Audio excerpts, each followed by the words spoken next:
আসসালামু আলাইকুম ওরহমতুল্লাহি ওবরাকাতুহ নাহমাদুহু ওয়া নুসাল্লি আলা রাসূলিহিল কারীম আম্মা বাদ। প্রিয় দর্শক, আমরা এই মডিউলে ইনশাআল্লাহ মুশারাকা নিয়ে আলোচনা করব। মুশারাকা ইসলামিক ফাইন্যান্সের একটি অন্যতম বিশেষ মুড এবং কিভাবে এটি কাজ করে ইত্যাদি বিষয় নিয়ে আমরা ইনশাআল্লাহ আজকে আলোচনা করব। আমাদের এই ভিডিওটিতে আমরা মুশারাকার কয়েকটি বিষয় নিয়ে আলোচনা করব। 1 নম্বর, মুশারাকা অর্থ কী, মুশারাকা চুক্তি কীভাবে হয়, মুশারাকার মূলধন, ব্যবস্থাপনা, প্রফিট ও লস এবং ম্যাচুরিটি নিয়ে। প্রথমে আসা যাক মুশারাকা অর্থ কী। মুশারাকা শব্দটার অর্থ আসলে একটি পার্টনারশিপ, আমরা পার্টনারশিপ বলতে পারি, বা বাংলা ভাষায় আমরা যেটা বলি অংশীদারিত্ব বা অংশীদারি ব্যবসায় যেটাই আমরা বলি না কেন, অর্থাৎ দুই বা ততোধিক ব্যক্তি একসাথে মিলে কোনো ব্যবসা করা। একটু ভিজুয়ালাইজ করার চেষ্টা করি আমরা, যেমন ইনি এক ব্যক্তি এবং ইনি এক ব্যক্তি, এই দুই ব্যক্তি মিলে তারা একটি ব্যবসা করবেন, এটাকেই আমরা বলব মুশারাকা।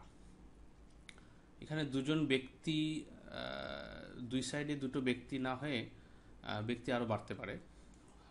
ব্যক্তি তৃতীয় একজন ব্যক্তি হতে পারেন, চতুর্থ আরেকজন ব্যক্তি হতে পারেন। আবার দুই পাশে শুধু দুইজন ব্যক্তি না হয়ে দুটো এন্টারপ্রাইজ হতে পারে। ধরুন এখানে একটি এন্টারপ্রাইজ বা ব্যবসায়িক প্রতিষ্ঠান, আবার এদিকেও আরেকটি ব্যবসায়িক প্রতিষ্ঠান, অথবা দুটো ব্যবসায়িক প্রতিষ্ঠান, আবার তৃতীয় আরেকটি এখানে ব্যাংক। এক কথায় দুই বা ততোধিক পক্ষ, দুই বা ততোধিক ব্যক্তি বা দুই বা ততোধিক গ্রুপ অফ পার্সন, দুই বা ততোধিক প্রতিষ্ঠান মিলে কোনো একটা ব্যবসার জন্য যদি চুক্তিবদ্ধ হয়, সেটাকেই আমরা বলবো মুশারাকা। তো মুশারাকা শুধুমাত্র আমাদের ইসলামিক ফাইন্যান্স বলতে আমরা শুধু ব্যাংকিং ক্ষেত্রেই মুশারাকার প্রয়োজন হবে এরকমটা নয়, বরং আমরা যে ছোটোখাটো ব্যবসা করি, আমাদের প্রাইভেট ফার্ম থাকে, অথবা একটি লিমিটেড কোম্পানি থাকে, জয়েন্ট স্টক কোম্পানি থাকে, সবগুলোর ক্ষেত্রেই কিন্তু মুশারাকার সব রুলসগুলো অ্যাপ্লাই হবে। এবং মুশারাকার রুলসগুলো যদি অ্যাপ্লাই ঠিকমতো হয়, আমরা সেটাকে একটি ইসলামিক ফার্ম বলবো, ইসলামিক কোম্পানি বলবো, অথবা ইসলামিক আপনার প্রতিষ্ঠান বলবো। কিন্তু যদি সেগুলো কমপ্লাই না হয়, তাহলে আমরা এটাকে ইসলামিক বলবো না বা শরিয়া কমপ্লায়েন্ট বলবো না। যাই হোক, আমাদের প্রথম আলোচনা ছিল মুশারাকার অর্থ কী। মুশারাকার অর্থ আমরা বললাম যে মুশারাকা অর্থ হলো পার্টনারশিপ বা অংশীদারিত্বের ব্যবসা। 2 নম্বর হলো মুশারাকা চুক্তি কিভাবে হয়। আমরা সেই ভিজুয়ালাইজেশনটা চলে যাই। এখানে দুই বা ততোধিক ব্যক্তি মুশারাকার জন্য চুক্তিবদ্ধ হয়েছে। যে কোনো চুক্তির ক্ষেত্রেই ইসলামের চুক্তিকে আরবিতে বলা হয় আকদ। আকদ শব্দটি অর্থ হলো চুক্তি, এবং এটি দুটো জিনিসের মাধ্যমে সংগঠিত হয়। একটি হলো ইজাব আর একটি হলো কবুল। ইজাবকে আমরা ইংলিশে বলতে পারি অফার, আর কবুল হলো অ্যাকসেপ্টেন্স, অর্থাৎ প্রস্তাবনা এবং গ্রহণ। প্রস্তাবনা এবং গ্রহণ যখন একসাথে হয়, সম্মিলিত হয়, তখন সেখানে একটি চুক্তি সংগঠিত হয়।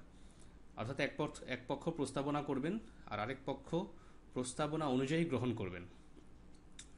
এবং এই চুক্তির ক্ষেত্রে দুটো পক্ষই অবশ্যই, তাদের ক্ষেত্রে শর্ত হলো তাদেরকে ম্যাচিউরড হতে হবে, অর্থাৎ প্রাপ্তবয়স্ক হতে হবে, এবং মানসিকভাবে সুস্থ থাকতে হবে, অর্থাৎ পাগল অথবা কোনো কারণে বেহুশ এরকম ব্যক্তি চুক্তি করতে পারেন না। যাই হোক, এটা ভিন্ন বিষয়। আমরা যদি ইসলামিক কন্ট্রাক্ট এই বিষয়টা নিয়ে আমরা পড়াশোনা করি, তাহলে ইনশাআল্লাহ সেই বিষয়গুলো আমাদের কাছে স্পষ্ট হয়ে যাবে। এখানে আমরা দেখাতে যাচ্ছি যে একটা মুশারাকার মধ্যে দুই বা ততোধিক ব্যক্তি চুক্তি করবেন। যেমন এই দুইজন ব্যক্তি যদি মুশারাকা করতে চান, তাহলে এক পক্ষ সম্ভবত ধরুন উনি আগে ওনাকে অফার করলেন, প্রস্তাবনা করলেন, এবং এই ব্যক্তি ওনাকে গ্রহণ করলেন, প্রস্তাবনাটিকে গ্রহণ করলেন, মাঝে একটি চুক্তি সংগঠিত হয়ে যাবে। এটা হতে পারে দুটো ব্যক্তি, যেমনটি আমরা একটু আগে বলেছিলাম, অথবা দুটো প্রতিষ্ঠানও হতে পারে। একটি প্রতিষ্ঠান আরেকটি প্রতিষ্ঠানকে অফার দিবে এবং দ্বিতীয় প্রতিষ্ঠানটি প্রথম প্রতিষ্ঠানের অফারটিকে গ্রহণ করবে।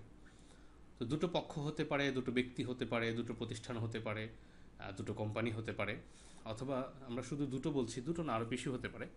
পার্টনারদের সংখ্যা অনেক হতে পারে, আনলিমিটেড হতে পারে, সবই পসিবল। এক কথায় প্রস্তাবনা এবং গ্রহণের মাধ্যমে চুক্তি হয় মুশারাকার চুক্তিটি। এবার আমরা আসি মুশারাকার মূলধনটা কিভাবে হবে। মুশারাকা বলতে যেহেতু আমরা একটা অংশীদারিত্ব বুঝছি, এবং অংশীদারিত্ব বলতে আমরা বোঝাতে চাচ্ছি যে দুই বা ততোধিক ব্যক্তি বা প্রতিষ্ঠান মূলধন বিনিয়োগ করছে, এবং তারা এবং তারা লাভ ও লসে, অর্থাৎ প্রফিট ও লসে, তারা প্রফিট ও লসে অংশীদার হচ্ছে। এটাকেই আমরা মূলত অংশীদারিত্বের ব্যবসা বলছি বা পার্টনারশিপের ব্যবসা বলছি। তো মূলধন, প্রথমে আমাদের যে বিষয়টি আসছে যে একসাথে তারা মূলধন বিনিয়োগ করছে, কাজেই মূলধনের বিষয়টি প্রথমে আসা যাক। আমরা মুশারাকার মধ্যে মূলধন হিসেবে কি কি বিষয় গ্রহণ করতে পারবো? মূলধন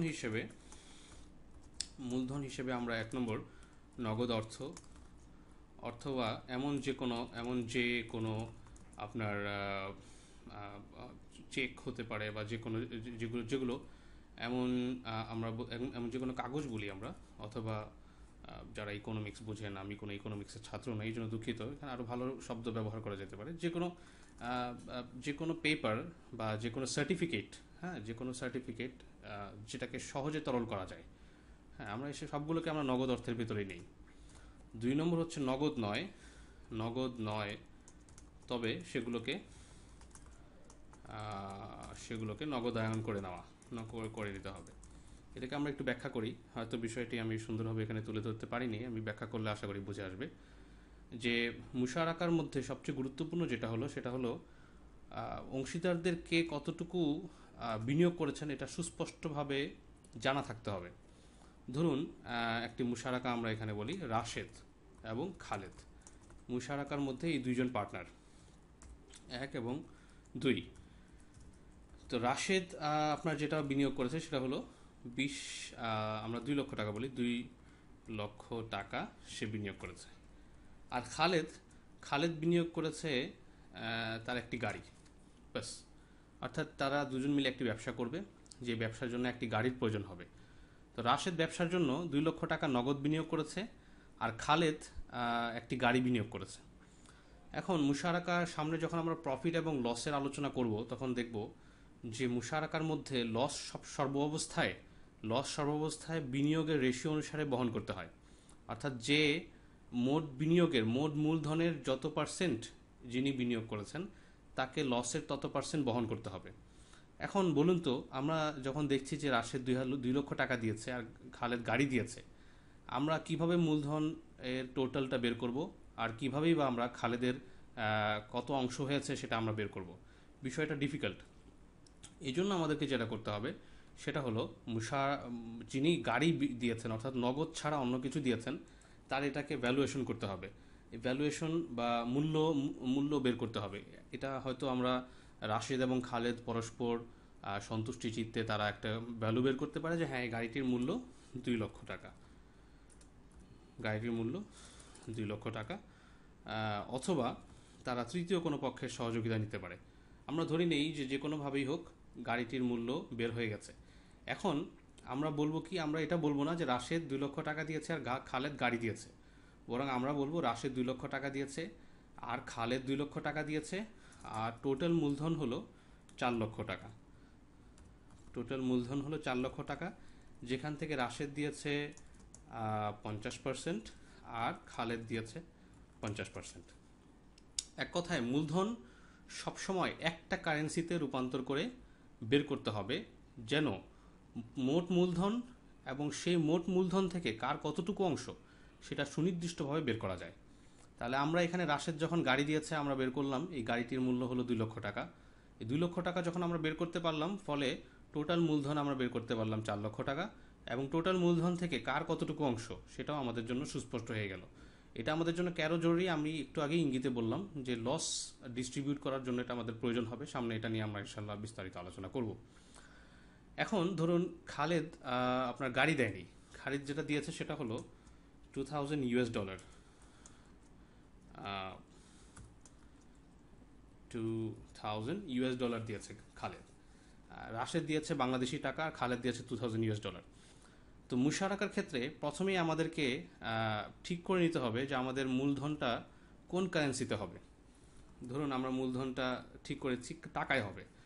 মূলধন যদি আমাদের টাকায় হয়, তাহলে সবার মূলধনকে যেদিন পে করা হলো সেদিনই সেটাকে টাকায় কনভার্ট করতে হবে। যদি আমরা ধরি মূলধন টাকা নয় বরং মূলধন হবে ডলার, ইউএসডি হবে, তাহলে যেদিন আপনার রাশেদ 2 লক্ষ টাকা দিয়েছে টাকা, সেদিনই আমরা এই টাকাকে ইউএসডিতে রূপান্তর করব। মোট কথা মূলধন কে যা মানে যে যে যেইভাবেই মূলধনটা বিনিয়োগ করুক না কেন একটা ইউনিভার্সাল ফরম্যাটে নিয়ে আসতে হবে, যেন এখান থেকে সুনিশ্চিতভাবে সুনির্দিষ্টভাবে স্পষ্ট হয়ে যায় যে কে কত টাকা বিনিয়োগ করেছে এবং সেটা মোট মূলধনের কত অংশ, এটা যেন স্পষ্ট হয়ে যায়। এটা একদম জরুরি, খুবই জরুরি এটা।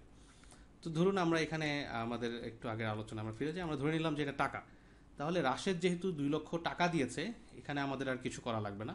খালেদ 2000 ইউএস ডলার দিয়েছে। এই 2000 ইউএস ডলারের মান কত, এটা আমাদেরকে যেদিন বিনিয়োগ করবে, মানে যেদিন সে 2000 ইউএস ডলার দিবে সেদিনই আমাদের সেদিনের আপনার এক্সচেঞ্জ রেট অনুসারে আমাদেরকে টাকায় কনভার্ট করতে হবে। তো ধরুন আমরা সেদিনের এক্সচেঞ্জ রেট অনুসারে ধরে নিলাম 80 টাকা করে 1,60,000 টাকা। বা ধরুন আমরা আমাদের হিসাবের সুবিধার্থে আমরা ধরে নেই 100 টাকা করেই ধরে নেই যে 2000 ইউএস ডলারের বাংলাদেশি টাকায় মূল্য হলো 2 লক্ষ টাকা। তো তাহলে আমরা ফাইনালি ওই আগের মতো করে টোটাল করলাম যে রাশেদের 2 লক্ষ, খালেদের 2 লক্ষ, মোট 4 লক্ষ। তাহলে মোট মূলধনের রাশেদের বিনিয়োগ হলো 50% এবং খালেদের 50%।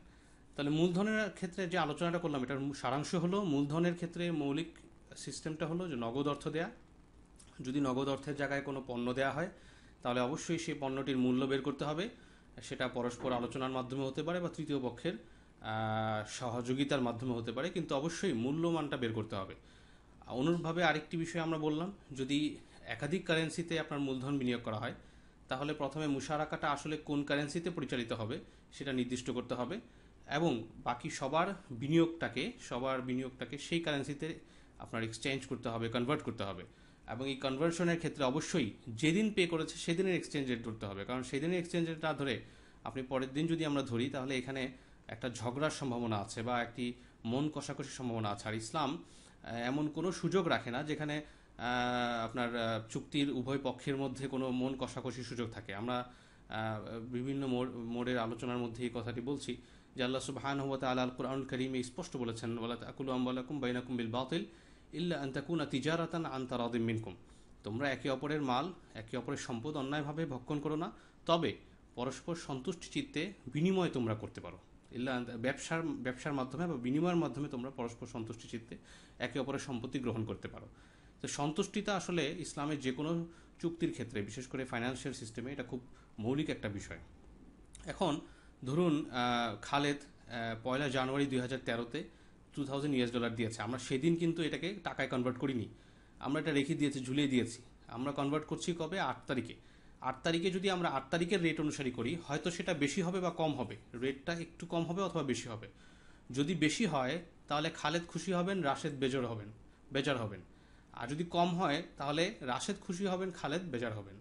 কোনো না কোনো উভয় অবস্থায় কারো না কারো না খুশির সম্ভাবনা আছে। কিন্তু যেদিন টাকাটা দেওয়া হয়েছে সেদিনের এক্সচেঞ্জ রেটে কনভার্ট করলে এখানে কারোই কিছু বলার নেই, কারণ ওই দিন এই টাকাটার যেই মান ছিল সেই মানেই আমরা এটাকে কনভার্ট করছি। যাই হোক, মূলধন নিয়ে মোটামুটি আমাদের আলোচনা শেষ হয়েছে। এবার আমরা পরের আলোচনায় যাই। আমাদের পরের আলোচনা ছিল ব্যবস্থাপনা। ব্যবস্থাপনা নিয়ে যে কথাটি সেটা হলো যে ব্যবস্থাপনা নিয়ে আমরা যেটা বলতে চাচ্ছি সেটা হলো যে মুশারাকার মধ্যে ব্যবস্থাপনার কাজ কে করবেন।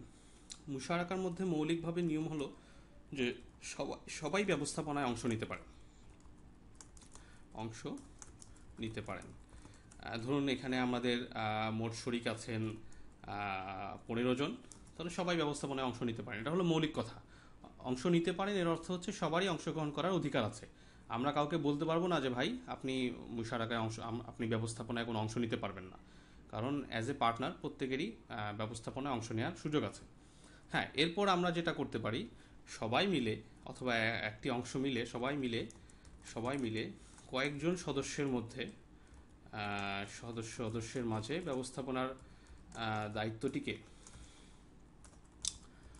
দায়িত্বকে বন্টন করে দিতে পারেন এবং এক্ষেত্রে বাকি সবাই তাদের ব্যবস্থাপনার যে সিদ্ধান্তগুলো আছে সেগুলো মেনে নিতে বাউন্ড হবেন। যদি কয়েকজনের মধ্যে আমরা ব্যবস্থাপনাকে বন্টন করে দিই যে তারাই ব্যবস্থাপনার কাজগুলো করবেন, বা তাহলে অন্যরা তাদের সিদ্ধান্তটাকে মেনে নিতে বাধ্য থাকবেন। এখন তাহলে একটা বিষয় আমাদের সামনে আসে, তা আমরা দেখছি এই দ্বিতীয় অবস্থায়, দ্বিতীয় যেই কথাটি আমরা বললাম যে কিছু সদস্যের মাঝে ব্যবস্থাপনাটা চলবে, তাহলে বাকি সদস্যরা কিন্তু নীরব থাকছেন। আমরা এই দুই প্রকার সদস্যকে আলাদা করার জন্য যারা সক্রিয় তাদেরকে আমরা বলি, যারা ধরুন সক্রিয় বা যারা ব্যবস্থাপক তাদেরকে আমরা একটু ডিফাইন করি সহজতার জন্য, যেটা আমাদের আলোচনার বাকি অংশে লাগবে। তাদেরকে আমরা বললাম ওয়ার্কিং পার্টনার। আর যারা ধরুন সক্রিয় নন, সক্রিয় বা বা ব্যবস্থাপক নন, বা ব্যবস্থাপনার সাথে সাথে জড়িত নন, তাদেরকে ধরুন আমরা বললাম স্লিপিং পার্টনার। তো এই দুইটা টার্ম আমরা মনে রাখবো এবং সামনে আমাদের আলোচনার জন্য এটা সুবিধা হবে। তো ব্যবস্থাপনার ক্ষেত্রে আমাদের মূল কথা হলো যে ব্যবস্থাপনায় মূলত সবাই অংশ নিতে পারেন, তবে যদি কয়েকজনের মাঝে ব্যবস্থাপনার দায়িত্বটিকে আমরা বন্টন করে দিই এবং বাকি সবাই মিলে অ্যাগ্রি করি, তাহলে তাদের সিদ্ধান্তটিকে আমরা বাকি সবাই মেনে নিতে বাউন্ড হবেন। আচ্ছা, এবার আমরা পরের আলোচনায় চলে যাই। পরের আলোচনাটি হলো প্রফিট এবং লস, মুশারাকার সবচেয়ে গুরুত্বপূর্ণ আলোচনা। এবং এই আলোচনাটির মাধ্যমেই মুশারাকা কিভাবে আমাদের জন্য, সমাজের জন্য বেনিফিশিয়াল হতে পারে এবং কিভাবে এটি সুদী অর্থ ব্যবস্থা থেকে ভিন্নতর, এই বিষয়গুলো স্পষ্ট হয়ে আসবে। প্রথমে আমরা আসি প্রফিট ডিস্ট্রিবিউশন নিয়ে। প্রফিট বা মুনাফা বলতে আসলে আমরা কি বুঝি? মুনাফা আসলে হলো income minus expense equal to profit, বা আমরা বাংলায় যদি বলি আয় থেকে যদি ব্যয় বিয়োগ দেওয়া হয় তাহলে যেটা থাকবে সেটাই হলো মুনাফা বা লাভ। তাহলে এখানে লক্ষ্য করুন, প্রথমে আমরা যখন প্রফিট বের করব, প্রফিটটা আমাদেরকে আগে ডিটারমিন করতে হবে। তো প্রফিট ডিটারমিন করার ওয়েটা হলো আয় থেকে ব্যয় বাদ দিতে হবে, এবং আয় থেকে ব্যয় বাদ দেওয়ার পরে যেটা থাকবে সেটাকেই আমরা বলবো প্রফিট, সেটাকেই বলবো মুনাফা, সেটাকেই বলবো লাভ।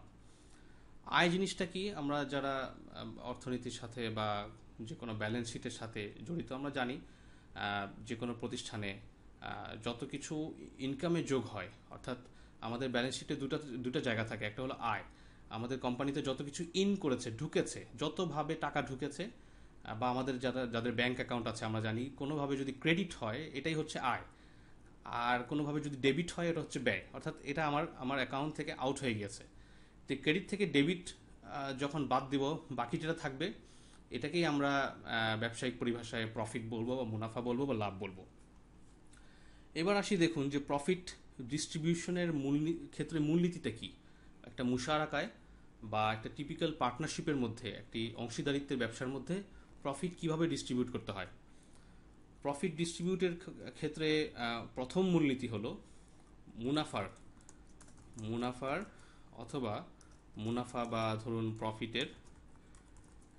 প্রফিটের নির্দিষ্ট রেশিও, বা আমার এখানে বানান হয়তো ভুল হচ্ছে, আপনারা যেভাবে লেখেন শুদ্ধভাবে রেশিও বা পার্সেন্টেজ, শতকরা হার যেটাই আমরা বলি, নির্ধারণ করতে হবে।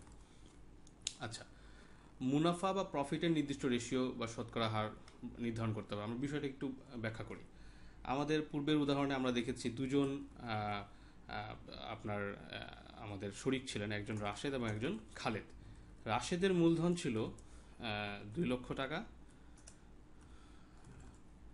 আবার খালেদের মূলধনও ছিল 2 লক্ষ টাকা। বা আমরা যদি অন্যভাবে বলি, রাশেদের মূলধন ছিল 50%, আবার খালেদের মূলধন ছিল 50%। তাহলে দুজনই 50% করে মূলধন বা ক্যাপিটাল তারা কন্ট্রিবিউট করেছেন। তো মুনাফা যখন আমরা নির্ধারণ করব, প্রফিটটা যখন আমরা নির্ধারণ করব, কিভাবে নির্ধারণ করব? প্রফিটের জন্য আমাদের যেটা করতে হবে, প্রফিটের একটা নির্দিষ্ট রেশিও নির্ধারণ করতে হবে। তো প্রফিট কি ছিল? ইনকাম থেকে এক্সপেন্স বাদ দেওয়ার পরে যেটা ছিল সেটা ছিল প্রফিট। এই যে ইনকাম থেকে এক্সপেন্স বাদ দেওয়ার পরে যেটা থাকে, এইটার একটা রেশিও আমরা নির্ধারণ করব। ধরুন রাশেদ 50% প্রফিট 50% মূলধন বিনিয়োগ করেছে, আমরা তাকে আপাতত 50%ই প্রফিট দিচ্ছি। আবার খালেদ 50% মূলধন বিনিয়োগ করছে, খালেদকে আমরা 50% প্রফিট দিচ্ছি। এবার আমরা একটা খুব সাধারণ ব্যালেন্স শিট দেখি। আমাদের ধরুন দুজন মিলে বছরের শুরুতে বিনিয়োগ করেছিল, বিনিয়োগ ছিল 4 লক্ষ টাকা, এবং মুশারাকাটার ধরুন মেয়াদ ছিল অথবা ফাইন্যান্সিয়াল পিরিয়ড ছিল 1 বছর। তো 1 বছরে তাদের টোটাল আয় বলতে এটাই, আয় বিনিয়োগ ছাড়া আর কোনো আয় তাদের হয়নি। ধরুন আমরা প্রথম বছর যেহেতু বিনিয়োগটাই মূলত মুখ্য হয়ে থাকে, প্রথম বছর এতটা লাভে যাওয়া যায় না, তো আমরা ধরি যে আয় শুধুমাত্র এটাই ছিল, বিনিয়োগই ছিল, আর কিছু ছিল না। আর ব্যয়, তাদের অফিস এক্সপেন্স, তাদের সব কিছু মিলে ধরুন তাদের 1 বছরে ব্যয় হয়েছে 3 লক্ষ টাকা। তাহলে আমরা বিনিয়োগ বলি বা এটাকে আয় আয় ধরি। এখানে একটি বিষয় উল্লেখ্য যে আমরা যেই রুলটা একটু আগে বলেছি যে মুনাফা হলো আয় থেকে ব্যয় বিয়োগ দিলে যেটা থাকে, এটা হলো আয় থেকে ব্যয় বিয়োগ দেওয়ার পরে আমাদের প্রথমে দেখতে হবে সেটা হলো যে মূলধন ইনট্যাক্ট আছে কিনা। মূলধন ঠিক থাকার পর অতিরিক্ত যা, সেটা হলো মুনাফা। অর্থাৎ আয় থেকে আমরা প্রথমে ব্যয় বিয়োগ দিব, বিয়োগ দেওয়ার পরে যেটা থাকবে সেটাতে আমরা দেখব যে মূলধন ঠিক আছে কিনা। যদি মূলধন ঠিক থাকার পর অতিরিক্ত কিছু হয় সেটাকে আমরা বলবো মুনাফা। যদি মূলধন ঠিক না থাকে বরং এখান থেকে কমে আসে, আমরা সেটাকে বলবো লস। তা আমরা এখানে যেটা আলোচনা করছিলাম যে প্রথম বছরে তাদের বিনিয়োগ হলো 4 লক্ষ টাকা এবং সেখানে তাদের ব্যয় হলো 3 লক্ষ টাকা। বাকি যেটা থাকছে তাদের হাতে যেটা বাকি অবশিষ্ট হলো 1 লক্ষ টাকা। তা আমরা স্পষ্টতই দেখতে পাচ্ছি যে এখানে এটা আপনার প্রফিটে যায়নি, বরং এটা লস হয়েছে, কারণ তাদের বিনিয়োগ ছিল 4 লক্ষ টাকা, কিন্তু বছর শেষে তাদের ব্যালেন্স শিটে আমরা দেখছি 1 লক্ষ টাকা বাকি আছে। অর্থাৎ মূলধন যেটা ছিল, মূলধনটা এখন আর ইনট্যাক্ট নেই। তো আমরা এটাকে ধরুন একটু মডিফাই করি আমাদের প্রফিট রেশিওটা বোঝানোর জন্য। ধরুন এখানে প্রথম বছরে বিনিয়োগ প্লাস আয়, বিনিয়োগ এবং আয় মিলে আপনার ছিল 8 লক্ষ টাকা। অর্থাৎ বিনিয়োগ হচ্ছে 4 লক্ষ টাকা, আরও 4 লক্ষ টাকা প্রোডাক্ট সেল করার মাধ্যমে বা সার্ভিস সেল করার মাধ্যমে বিভিন্নভাবে কোম্পানিতে আয় হয়েছে, এবং ব্যয় হয়েছে 3 লক্ষ টাকা। তাহলে 8 থেকে 3 লক্ষ টাকা যখন আমরা বিয়োগ দিচ্ছি, অবশিষ্ট থাকছে আপনার 5 লক্ষ টাকা। এই 5 লক্ষ টাকা থেকে আমরা যখন মূলধন 4 লক্ষ টাকা আপনার বিয়োগ দিচ্ছি, তখন আমরা দেখছি যে আমাদের হাতে থাকছে 1 লক্ষ টাকা। তো এই 1 লক্ষ টাকাটা হলো প্রফিট। অর্থাৎ আমরা আয় থেকে ব্যয় বাদ দিলাম, বাদ দেওয়ার পরে দেখলাম যে মূলধন ঠিক আছে কিনা। হ্যাঁ, মূলধন ঠিক আছে, কারণ আমাদের মূলধন ছিল 4 লক্ষ টাকা, এখানে আমাদের 5 লক্ষ টাকা আছে। তো মূলধন ঠিক থাকার পরে যা অতিরিক্ত হয়, তাহলে 5 লক্ষ টাকা থেকে 4 লক্ষ টাকা মূলধনকে আমরা বিয়োগ দেওয়ার পরে যেটা থাকছে এটা 1 লক্ষ টাকা। কাজে এখানে আমাদের প্রফিট হলো 1 লক্ষ টাকা। এই 1 লক্ষ টাকার আমরা যে প্রথম রুলটা বলেছি যে মুনাফা বা প্রফিটের নির্দিষ্ট রেশিও বা শতকরা হার নির্ধারণ করতে হবে। তো মুনাফা হলো এই লাস্টে যেটা বাকি থাকলো সেটা, তো এইটার 50%। কাজেই আপনার রাশেদের মুনাফা হবে 50% অফ 1 লক্ষ টাকা, কাজেই 50,000 টাকা। অনুরূপভাবে খালেদের প্রফিটও হবে 50,000 টাকা। আশা করি বিষয়টা আমাদের কাছে স্পষ্ট হয়েছে। প্রথম রুল হলো মুনাফা বা প্রফিটের নির্দিষ্ট রেশিও বা শতকরা হার নির্ধারণ করতে হবে।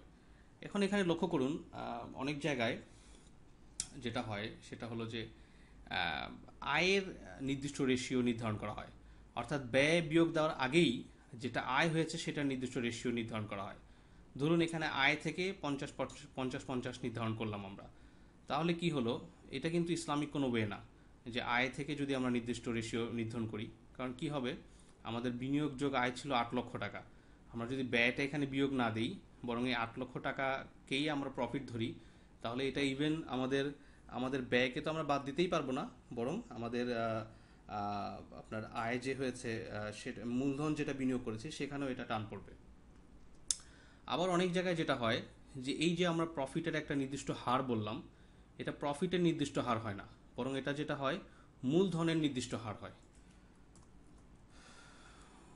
মূলধনের মূলধনের নির্দিষ্ট হার, অর্থাৎ রাশেদ এখানে 2 লক্ষ টাকা দিয়েছে, রাশেদ 2 লক্ষ টাকা দিয়েছে, তো তার প্রফিট হলো 20%। 20% মানে কি? 20% হলো এই 2 লক্ষ টাকার 20%। এই 2 লক্ষ টাকার 20%, এর অর্থ হলো 20,000, আপনার 40,000 টাকা। তাহলে এখানে আমরা যদি 20% মূলধনের থেকে 20% ঠিক করি, তাহলে 40,000 টাকা আসছে, যেটা একটা একটা নির্দিষ্ট অ্যামাউন্ট। তো কারোর জন্য আপনার মুশারাকার মধ্যে কোনো এক পক্ষের জন্য, কোনো ব্যক্তি, কোনো পার্টনারের জন্য নির্দিষ্ট কোনো অ্যামাউন্ট, আমরা কিন্তু প্রফিট থেকে একটা নির্দিষ্ট রেশিও নির্ধারণ করে দিচ্ছি, কিন্তু নির্দিষ্ট কোনো অঙ্ক তার জন্য প্রফিট হিসেবে নির্ধারণ করা যাবে না। যে হ্যাঁ, তুমি 2 লক্ষ টাকা দিয়েছো, তুমি প্রতি বছর 10,000 টাকা পাবে, অথবা তুমি 2 লক্ষ টাকা দিয়েছো, তুমি যা দিয়েছো তার 20% প্রতি বছর তুমি মুনাফা পাবে। এটা কেন যাবে না? এটা এই জন্য যাবে না যে এই জিনিসটা যখন করা হবে, ধরুন আমরা এখানে রাশেদকে বললাম যে তুমি তোমার মূলধনের 20% পাবে, খালেদকে আমরা এই কথাটি বললাম না। হ্যাঁ, তো অথবা খালেদকেও যদি আমরা বলি তাহলে তো কী সমস্যা আসে, একটু একটু আগে আমরা আলোচনায় স্পষ্ট হয়েছে, কিন্তু খালেদকে আমরা বললাম না, রাশেদকে আমরা 20% দিয়ে দিলাম। তো রাশেদকে যখন আমরা 20% দিলাম, আমাদের ধরুন একটু আগের এক্সাম্পলটিতে আমরা দেখছি এখানে 1 লক্ষ টাকা লাভ হয়েছিল।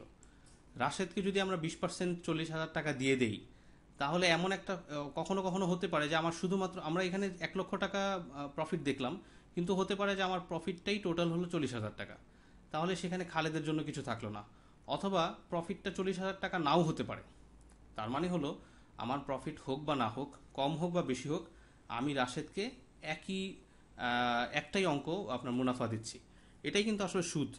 আমরা সুদি ব্যাংকগুলোতে বা সুদি সিস্টেমে, কনভেনশনাল সিস্টেমে যেটা করি, যে একটা নির্দিষ্ট অঙ্ক বিনিয়োগ করি, বা একটা নির্দিষ্ট অঙ্ক আমরা ঋণ দেই, যেটাই বলি না কেন, এবং সেটার এগেইনস্টে আমরা একটা নির্দিষ্ট অঙ্ক মুনাফা হিসেবে নেই। তাতে কি হয়, যে ব্যক্তিকে আমরা বিনিয়োগটি দিলাম, তিনি প্রকৃতপক্ষে এটা দ্বারা লাভবান হলেন না ক্ষতিগ্রস্ত হলেন, এটার সাথে আমার কোনো লেনদেন থাকে না। তিনি ক্ষতিগ্রস্ত হলেও আমাকে আমার নির্দিষ্ট অঙ্ক দিতে হবে, আবার তিনি যদি লাভবান হন এবং আরও অনেক বেশি লাভবান হন, আমি আমার নির্দিষ্ট রেশিওই পাবো। এই উভয় ক্ষেত্রেই কোনো না কোনো এক পক্ষ জুলুমের শিকার হচ্ছেন। অর্থাৎ হয় যিনি বিনিয়োগ দিচ্ছেন তিনি জুলুমের শিকার হচ্ছেন, অথবা যিনি বিনিয়োগ গ্রহণ করেছেন তিনি জুলুমের শিকার হচ্ছেন, এবং এক পক্ষ লাভবান হয়ে যাচ্ছে বেশি, যেটা পুঁজিবাজার অর্থনীতিতে আমরা যেটা দেখি, পুঁজিবাদী অর্থনীতির ক্ষেত্রে, যে যিনি ধনী তিনি বারবারই আরও আরও ধনী হয়ে যাচ্ছেন। অর্থাৎ এখানে যিনি ভালো ব্যবসা করতে পারবেন তিনি আরও তার মূলধন অনুপাতে তিনি অনেক বেশি প্রফিট করবেন। পক্ষান্তরে যিনি ক্ষুদ্র বিনিয়োগকারী তিনি কিন্তু এখানে বরাবরই ক্ষতিগ্রস্ত হবেন, তিনি একটা নির্দিষ্ট প্রফিট পাবেন। কিন্তু ইসলামে মুশারাকা সিস্টেম হলো আমাকে প্রফিট থেকে নির্দিষ্ট রেশিও দিতে হবে। এখন প্রফিট আমার যদি 1 লক্ষ হয়, ফাইন, আমি সেখান থেকে 50,000 টাকা পাবো। প্রফিট যদি 10 লক্ষ টাকা হয়, তাহলে আমি এখানে 5 লক্ষ টাকা পাবো। প্রফিট যদি এখানে আমার 1 কোটি টাকা হয়, তাহলে আমি এখানে 50 লক্ষ টাকা পাবো। তাহলে যত বেশি প্রফিট হবে তত বেশি আমার রেশিও, আমার প্রফিটের অঙ্কটাও বাড়বে। এই জন্য প্রফিট রেশিওর মধ্যে নির্দিষ্ট কোনো হার, আমাদের প্রফিট থেকে নির্দিষ্ট হার নির্ধারণ করতে হবে, আয় থেকেও নির্দিষ্ট হার, আপনার আয়ের হারও আমরা নির্ধারণ করতে পারবো না, আবার মূলধনের হারও নির্ধারণ করতে পারবো না, আবার নির্দিষ্ট কোনো অঙ্ক যেমন 40,000 টাকা, 10,000 টাকা, 5,000 টাকা, এটাও আমরা বলতে পারবো না। এই সবগুলোই আমাদের জন্য বাদ দিতে হবে। তাহলে পুরো এতক্ষণ যে আমরা মুনাফা নিয়ে বা প্রফিট নিয়ে আলোচনা করছিলাম, এটার সার কথা হলো যে মুনাফা বলা হয় বা প্রফিট বলা হয় ইনকাম থেকে এক্সপেন্স বাদ দিলে যেটা থাকে সেটাকে। তো এখানে একটা লক্ষণীয় হলো যে ইনকাম থেকে যখন আমরা এক্সপেন্স বাদ দেব, প্রথমে আমাকে দেখতে হবে মূলধন ঠিক আছে কিনা। মূলধন ঠিক থাকার পরে যা অতিরিক্ত থাকবে সেটাকেই আমরা মুনাফা বা লাভ বলবো। তো মুশারাকায় প্রফিট ডিস্ট্রিবিউশন করার সিস্টেম হলো সেই মুনাফা বা লাভের একটা রেশিও নির্ধারণ করা প্রত্যেকটি পার্টনারের জন্য। এখন সেটা কমও হতে পারে, সেটা বেশিও হতে পারে, এটা নিয়ে এখন আমরা আলোচনা করছি। তো আমরা এই উদাহরণটিতে দেখেছি যে আপনার খালেদ এবং রাশেদ উভয় 2 লক্ষ টাকা করে দিয়েছে, এবং উভয়কে আমরা 50% হারে প্রফিট দিয়েছি, বা তাদের প্রফিট রেশিও নির্ধারণ করেছি 50% করে। কিন্তু ধরুন এই পার্টনারশিপটিতে আমরা একটু আগে বলেছিলাম যে দুই ধরনের পার্টনার থাকেন এখানে, ওয়ার্কিং পার্টনার এবং স্লিপিং পার্টনার। অর্থাৎ একজন পার্টনার থাকেন, এক ধরনের পার্টনার থাকেন যারা ব্যবসাটি ব্যবস্থাপনা করছেন, আর এক ধরনের পার্টনার থাকেন যারা ব্যবসাটি ব্যবস্থাপনা করছেন না, শুধুমাত্র মূলধন তারা বিনিয়োগ করেছেন। তো ধরুন এখানে রাশেদ কি করেছে, রাশেদ একই সাথে আপনার মূলধন বিনিয়োগ করেছেন, মূলধন বিনিয়োগকারী প্লাস সে ব্যবস্থাপক। আর খালেদ শুধুমাত্র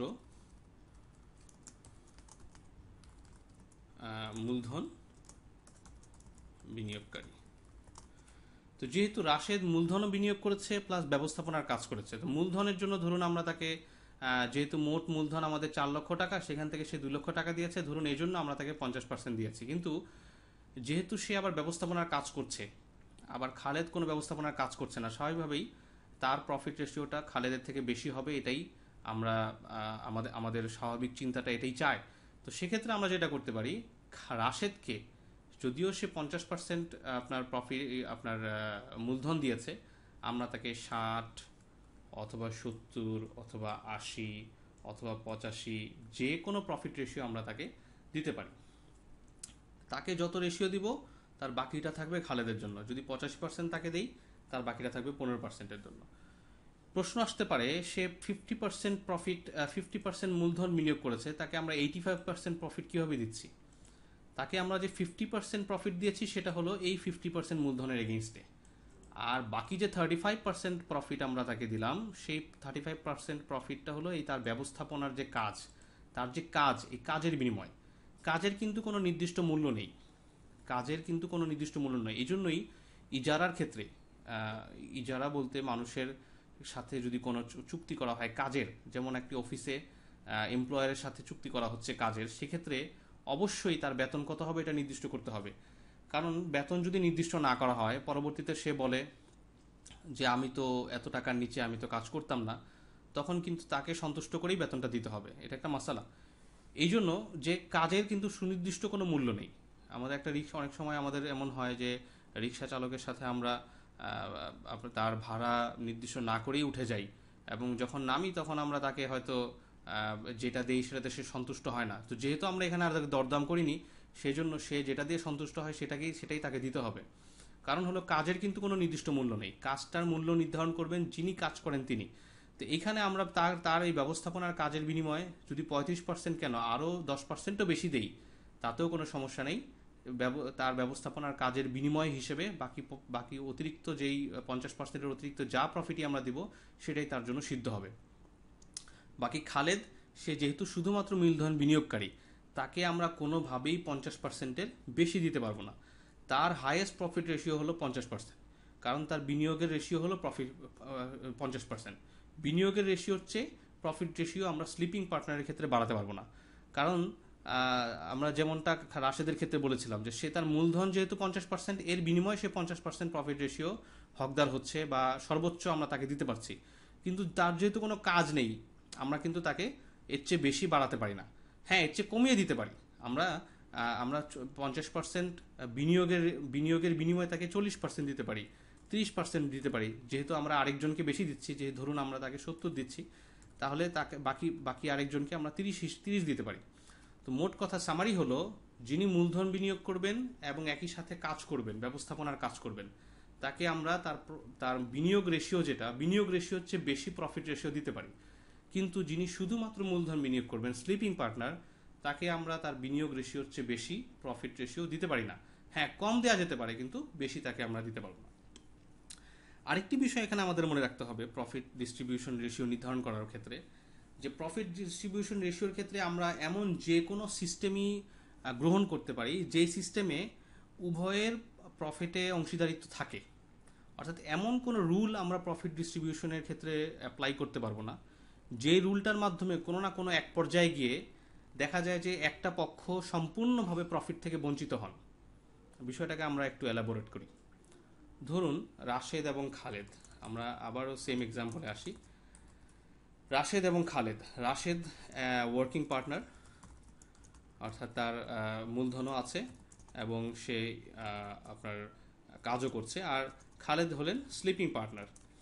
তো রাশেদের জন্য আমরা কিভাবে প্রফিট রেশিওটা নির্ধারণ করলাম? আমরা নির্ধারণ করলাম সে 60% প্রফিট পাবে এবং খালেদ ধরুন 40% প্রফিট পাবে। তো 60% প্রফিট, এটা তো একটা অনিশ্চিত বিষয়। 60% প্রফিট সেটা 1 লক্ষ টাকাও হতে পারে, 2 লক্ষ টাকাও হতে পারে, আবার নাও হতে পারে। তা আমরা তাকে আরেকটু এনকারেজ করার জন্য আমরা বললাম যে হ্যাঁ 60% প্রফিট, আবার 5 লক্ষ টাকার উপর 5 লক্ষ টাকার উপর যা প্রফিট হবে সবই তা, এরকম একটা ক্লজ আমরা দিলাম, এটা তাকে এনকারেজ করার জন্য। এটা হতে পারে, জায়েজ আছে, কেন? দেখুন সিনারিওটা দেখুন। আমরা ধরি প্রথমে 1 লক্ষ টাকা লাভ হয়েছে, তাহলে কি হবে? রাশেদ 60,000 টাকা পাবেন আর খালেদ 40,000 টাকা পাবেন। যদি 2 লক্ষ টাকা হয়, রাশেদ আপনার 1,20,000 টাকা পাবেন, খালেদ 80,000 টাকা পাবেন। এভাবে 3, 4, 5 পর্যন্ত কিন্তু আমরা একই অবস্থা দেখছি। খালেদ পাবেন হচ্ছে 2 লক্ষ টাকা আর রাশেদ পাবেন 3 লক্ষ টাকা। যখন 6 লক্ষ হবে তখন কি হবে? আমরা রুলটাও ছিল আমাদের এই 5 লক্ষ টাকার উপর যা প্রফিট হবে সবই তার। তাহলে 5 লক্ষ টাকা, তাহলে আমরা এটাকে ফার্স্টে এখান থেকে 5 লক্ষ টাকা বিয়োগ দেব। বিয়োগ দিলে থাকছে 1 লক্ষ টাকা। 5 লক্ষ টাকার উপরে যা সেটা রাশেদের, তাহলে এই 1 লক্ষ টাকা এককভাবে রাশেদের। আর এই 5 লক্ষ টাকার মধ্যে কিন্তু দুজনের অংশীদারিত্ব আছে, অর্থাৎ রাশেদ পাচ্ছেন 3 লক্ষ টাকা আর খালেদ পাচ্ছেন 2 লক্ষ টাকা। তাহলে আমাদের এই রুলের কারণে এমন কোনো সিস্টেম হয়নি, এমন কোনো পর্যায়ে আসেনি যেই পর্যায়ে আপনার খালেদ কোনো না কোনোভাবে প্রফিট থেকে বঞ্চিত হয়। এখন আমার এই 6 লক্ষ টাকার জায়গায় যদি আমার 10 লক্ষ টাকাও প্রফিট হয়, আমরা সেখান থেকে 5 লক্ষ টাকা রাশেদকে আগে দিয়ে দিব, আর বাকি 5 লক্ষ টাকার মধ্যে কিন্তু আমাদের ঠিকই দুজনের মাঝে অংশীদারিত্ব আসবে। যেহেতু প্রথম 5 লক্ষ টাকার মধ্যে আমাদের অংশীদারিত্ব আছে, এটা কখনোই সম্পূর্ণভাবে খালেদকে বঞ্চিত করবে না। কিন্তু যদি আমরা রুলটা এমন বলি, 5 লক্ষ টাকার নিচে যা প্রফিট হবে সবই তার, তাহলে কিন্তু কি হচ্ছে? খালেদ 5 লক্ষ টাকার নিচে যদি প্রফিট হয় তাহলে খালেদ বঞ্চিত হচ্ছে। এখন প্রফিট যদি মাত্র 1 লক্ষ টাকা হয় তাহলে পুরোটাই রাশেদের যাবে। যদি 2 লক্ষ টাকা হয় তাহলেও রাশেদের কাছে চলে যাবে, 3 লক্ষ হলেও রাশেদের কাছে যাবে, 4 হলেও রাশেদের কাছে যাবে, 5 হলেও রাশেদের কাছে যাবে, 6 যদি হয় অর্থাৎ 5-এর উপরে যদি যায় তাহলে আমরা খালেদকে বাকি অংশে গিয়ে আমরা ওই 1 লক্ষ টাকার মধ্যে তাকে 60,000 টাকা দেবো, তাকে 40,000 টাকা দেবো। তাহলে সামারি হলো, প্রফিট ডিস্ট্রিবিউশন রেশিও নির্ধারণ করার ক্ষেত্রে এমন কোনো সিস্টেম অ্যাপ্লাই করা যাবে না যেই সিস্টেমে কোনো না কোনোভাবে এক পক্ষ সম্পূর্ণভাবে প্রফিট থেকে বঞ্চিত হয়। এরকম কোনো সিস্টেম আমরা এরকম কোনো রুল প্রফিট ডিস্ট্রিবিউশনের ক্ষেত্রে আমরা অ্যাপ্লাই করতে পারবো না। তো এই ক্ষেত্রে যে এই জিনিসটা যদি আমরা মনে রাখি, দুইটা বিষয়। 1 নম্বর হলো যে আমাদের নির্দিষ্ট করতে হবে প্রফিটের রেশিও। প্রফিট হলো আয় থেকে ব্যয় বাদ দেওয়ার পরে মূলধন ঠিক থাকার পর যা অতিরিক্ত হয় সেটা, এটার রেশিও নির্ধারণ করতে হবে এবং এমনভাবে নির্ধারণ করতে হবে যেন কোনো এক পক্ষ একেবারে প্রফিট থেকে বঞ্চিত না হয়। এই দুটো বিষয়। আর 3 নম্বর বিষয় হলো স্লিপিং পার্টনার যিনি শুধুমাত্র মূলধন দিয়েছেন তাকে আমরা মূলধনের অর্থাৎ বিনিয়োগ রেশিওর চেয়ে বেশি প্রফিট রেশিও দিতে পারবো না। এই 3টা বিষয় যদি আমরা মাথায় রাখি তাহলে কিন্তু আমরা প্রফিট ডিস্ট্রিবিউশনের এই রুলের ক্ষেত্রে নানা রকম আমাদের সৃজনশীলতা অ্যাপ্লাই করতে পারি। যেমন একটা সৃজনশীলতার উদাহরণ আমরা দেই। যেমন আমরা একটা রুল বললাম কি, যে প্রথম বছর প্রথম বছর প্রথম বছর রাশেদ 60% পাবেন, খালেদ 40% পাবেন। দ্বিতীয় বছর ঠিক উল্টোটা হবে, অর্থাৎ আপনার খালেদ, সরি উল্টোটা তো সম্ভব না, কারণ খালেদ আমরা আগেই বলেছি যে খালেদ 50% বিনিয়োগ দিয়েছেন, কাজেই তাকে তো আমরা 60 দিতে পারবো না। ধরুন দ্বিতীয় বছর খালেদ পাবে, আরেকটু কমিয়ে দিই, দ্বিতীয় বছর খালেদ পাবে 30 আর আর রাশেদ হচ্ছে 70। এভাবে করে আমরা বিভিন্ন বছরেরটা একবারে নির্ধারণ করে নিলাম, কোনো সমস্যা নেই। কারণ এমন কোনো পর্যায়ে আসছে না যেখানে কোনো এক পক্ষ খালেদ অথবা রাশেদকে সম্পূর্ণভাবে প্রফিট থেকে বঞ্চিত করতে হচ্ছে। যদি প্রথম বছরে যা প্রফিট হবে সেখান থেকেই 60-40 হবে, দ্বিতীয় বছরে যা প্রফিট হবে সেখান থেকেই 30-70 হবে, কোনো সমস্যা নেই। আমরা যে 3টি কথা বললাম, 1 নম্বর হলো মুনাফার রেশিও নির্ধারণ করতে হবে, মূলধনের কোনো রেশিও না, আয়ের কোনো রেশিও না, ব্যয়ের তো নয়ই। এবং সেটা আবার যেটা করতে হবে সেটা হলো এমনভাবে নির্দিষ্ট করতে হবে সেটা যেন নির্দিষ্ট কোনো অঙ্ক না হয়, এবং স্লিপিং পার্টনারকে আমরা তার প্রফিট রেশিও বিনিয়োগ রেশিওর চেয়ে বেশি তাকে দিতে পারবো না, এবং এমন কোনো সিস্টেমে বা এমন কোনো রুল আমরা এখানে করতে পারবো না যে রুলটার কারণে কোনো না কোনো এক পক্ষ সম্পূর্ণভাবে প্রফিট থেকে বঞ্চিত হয়। এই 3-4টা বিষয় যদি আমরা মাথায় রাখি তাহলে মুশারাকার ক্ষেত্রে শুধু নয়, যে কোনো পার্টনারশিপের ক্ষেত্রে প্রফিট ডিস্ট্রিবিউশন সিস্টেমটা কি হবে ইসলাম অনুসারে এটা আমাদের জন্য স্পষ্ট হয়ে গেল। এখন আমরা একটা সিনারিও কল্পনা করি। একটা কোম্পানির মধ্যে আচ্ছা, আরেকটা বিষয় আমরা এখানে একটু বলে নেই যে প্রফিট এর মালিক হয় একটা ব্যক্তি তিনটার যে কোনো একটা কারণে। 1 নম্বর হলো মূলধন বিনিয়োগ, 2 নম্বর প্রফিটের অধিকার, হ্যাঁ, 2 নম্বর হলো তার কাজ, আর 3 নম্বর হলো রিস্ক অথবা দায় গ্রহণ। তিনটার কোনো একটার কারণে আমরা তাকে প্রফিট দিতে পারি। যেমন এখানে রাশেদকে আমরা প্রফিট দিচ্ছি কি, রাশেদ মূলধনও বিনিয়োগ করেছে, কাজও দিয়েছে, দুটোই। রাশেদ যদি মূলধন না দিত, শুধু কাজ করে সে এখানে পার্টনার হতো, তাকেও আমরা প্রফিট দিতে পারতাম। এটাকে মুদারাবা বলে, ইনশাল্লাহ আমরা আরেকটা কোনো মডিউলে এটা আলোচনা করব। আর খালেদকে আমরা প্রফিট দিচ্ছি শুধুমাত্র তার মূলধন বিনিয়োগের জন্য। এখানে আরেকটা পক্ষ হতে পারত, যেই পক্ষ শুধুমাত্র রিস্ক গ্রহণ করবেন, যেই পক্ষ কোনো মূলধনও দিবেন না কিন্তু ইয়াও দিবেন না, তিনি শুধুমাত্র রিস্ক বহন করবেন। শুধু সাধারণত আমাদের এই সব মুশারাকার মধ্যে এরকম হয় না, কিন্তু এটারও একটা বাস্তবতা আছে। ক্লাসিক্যাল ফিকি কিতাবগুলোতে আমরা এটা বাস্তবতা দেখি যে কোনো কারণে যদি সে রিস্ক, তার উপর লায়াবিলিটি সে নিয়ে থাকে, তো সেই লায়াবিলিটির এগেনস্টেও কিন্তু সে প্রফিট নিতে পারে। কিন্তু এই তিনোটার কোনোটাই নয়।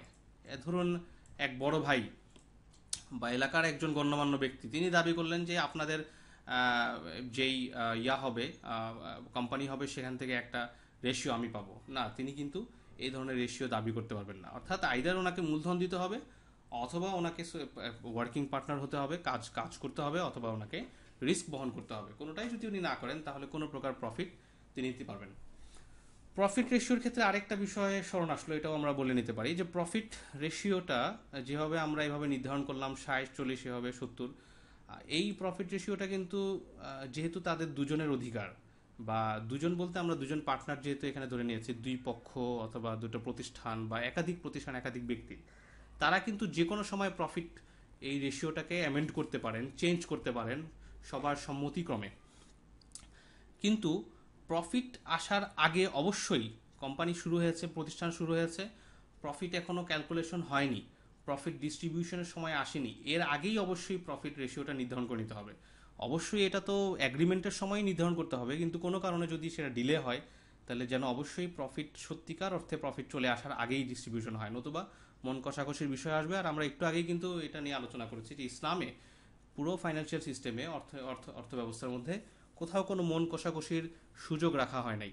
কোথাও কেউ আপনার বেজার হবেন অথবা সে অসন্তুষ্ট হবেন, এরকম কোনো সিস্টেম কিন্তু, এরকম কোনো সুযোগ কিন্তু ইসলামিক ফাইন্যান্সে নাই। এই জন্য আপনার প্রফিট রেশিওটা শুরুতেই নির্ধারণ করে নিতে হবে। তো মোটামুটি আমরা প্রফিট নিয়ে অনেক কিছু আলোচনা করলাম, আরও কিছু যদি থাকে আমরা আলোচনার বাকি অংশে করতে গিয়ে হয়তো নির্দিষ্ট আসবে। লস নিয়ে আমরা একটু আলোচনা করি। যে লস, এটা আমরা একটু আগে আলোচনা কিছুটা করেছিলাম, যে আমাদের এই উদাহরণটিতেই ধরুন আমাদের মোট মূলধন ছিল 4 লক্ষ টাকা।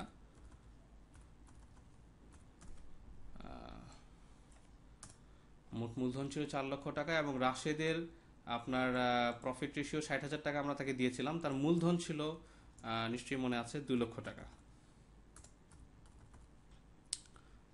মূলধন ছিল 2 লক্ষ টাকা এবং এটা হচ্ছে প্রফিট রেশিও। তাহলে বিনিয়োগ রেশিও হলো তার 50%। আচ্ছা, খালেদেরও কিন্তু একই অবস্থা ছিল। খালেদেরও 2,00,00,00, এটাও কিন্তু 50%, আর প্রফিট ছিল 40%। তো লক্ষ্য করুন, যখন এই পার্টনারশিপটা শুরু হয়, রাশেদ এই পার্টনারশিপের জন্য 2 লক্ষ টাকা বিনিয়োগ করে এবং খালেদ 2 লক্ষ টাকা বিনিয়োগ করে। উভয়ের বিনিয়োগ কিন্তু হার কিন্তু সমান, অর্থাৎ 50 এবং 50। কিন্তু রাশেদ যেহেতু কাজ করছে, আমরা তাকে প্রফিট রেশিও দিয়েছি 60%, এবং খালেদ যেহেতু কোনো কাজ করছে না, আমরা তাকে প্রফিট রেশিও দিয়েছি 40%।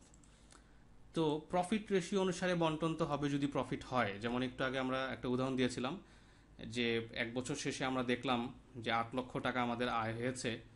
হ্যাঁ, 8 লক্ষ টাকা আয় হয়েছে, সেখান থেকে আমাদের ব্যয় ছিল ধরুন 5 লক্ষ টাকা, 3 লক্ষ টাকা, এবং বাকি থাকলো আমাদের 5 লক্ষ টাকা।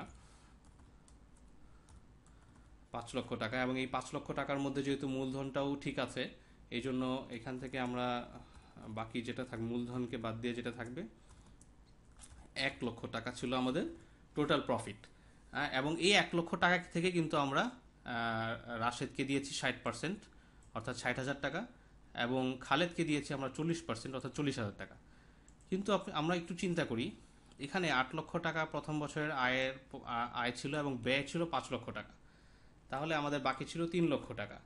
3 লক্ষ টাকা যখন বাকি ছিল, সেখান থেকে যদি আমরা এই আমাদের যে মূলধন ছিল 4 লক্ষ টাকা, সেটাকে বিয়োগ দিই, তাহলে আমাদের ব্যালেন্স থাকে -1 লক্ষ টাকা। অর্থাৎ অর্থাৎ আমাদের প্লাস তো নেই, বরং মাইনাসে চলে এসেছি। আর আমরা কিন্তু বলেছি যে প্রফিট মূলধন থেকে যখন মূলধন যখন ঠিক থাকবে না, বরং মূলধন থেকে নিচে আসবে, মাইনাসে আসবে, সেটাই কিন্তু লস। এখন এই লসটা আমরা কিভাবে ডিস্ট্রিবিউট করব? লস ডিস্ট্রিবিউট করার অর্থ হচ্ছে, এই যে এই ব্যবসায় আমাদের 1 লক্ষ টাকা ক্ষতি হয়ে গেল, এই 1 লক্ষ টাকার কত টাকা কে বহন করবেন? আমরা লস ডিস্ট্রিবিউশন বলতে এই কথা বোঝাতে যাচ্ছি। আমরা কিন্তু রাশেদের জন্য একটা রেশিও নির্ধারণ করেছিলাম 60%, এবং খালেদের জন্য একটা রেশিও নির্ধারণ করেছিলাম 40%। আমরা বারবার এটা স্মরণ করিয়ে দিচ্ছি এই জন্য যে এখানে একটা আমাদের বড় ভুল হয়, মিস্টেক হয়, যে আমরা ধরে নেই যে প্রফিট রেশিও অনুসারেই লসকে ডিস্ট্রিবিউট করা হবে, লস বন্টন করা হবে। অর্থাৎ এই 1 লক্ষ টাকা থেকে 1 লক্ষ টাকা যদি প্রফিট হতো, সেখান থেকে যেভাবে রাশেদকে আমরা 60,000 টাকা দিয়েছি, লস হওয়ার পরেও 60,000 টাকা রাশেদকে বহন করতে হবে। কিন্তু বিষয়টা এই নয়, বরং বিষয় হলো যে লস সবসময়ই বিনিয়োগের অনুকূল হয়। অর্থাৎ যার যতটুকু বিনিয়োগ, যার যত পার্সেন্ট বিনিয়োগ, লস থেকে তার তত পার্সেন্ট বহন করতে হবে।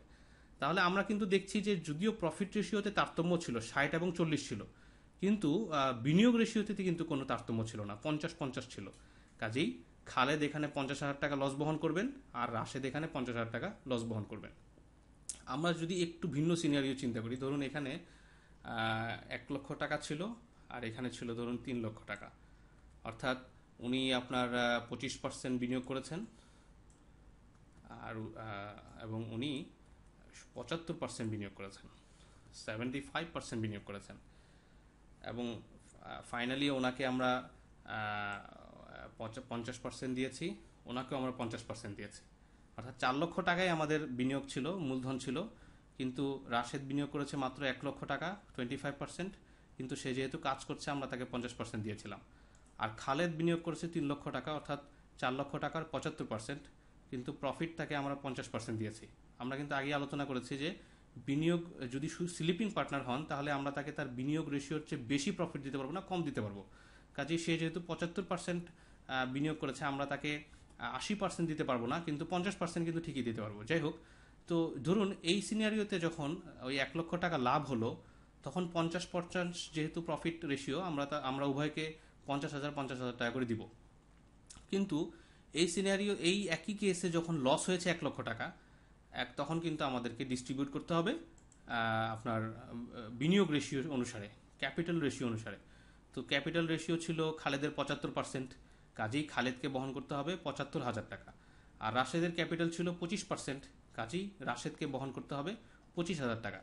এখানে একটা জিনিস লক্ষণীয়, যে যিনি কাজ করেন মূলত লসটা কিন্তু তার দায়ী, মানে স্বাভাবিকভাবে আমরা ধরে নেই যে তার কারণেই লস হয়েছে। সাধারণত যে কোনো পার্টনারশিপে, যে কোনো ব্যবসায় যিনি কাজ করেন, লসটা এককভাবে তার উপর যাবে না ইসলামিক রুল অনুসারে, বরং লসটা যারা বিনিয়োগ করেছেন তাদের সবার বিনিয়োগ রেশিও অনুসারে বণ্টিত হবে। হ্যাঁ, যিনি কাজ করেছেন বা যিনি ব্যবস্থাপনার কাজ করছেন, তিনি যদি লসের জন্য দায়ী হন এবং সেটা প্রমাণিত হয়, তাহলে তার কাজের কারণে যতটুকু লস হয়েছে, ঠিক ততটুকু জরিমানা তাকে বহন করতে হবে।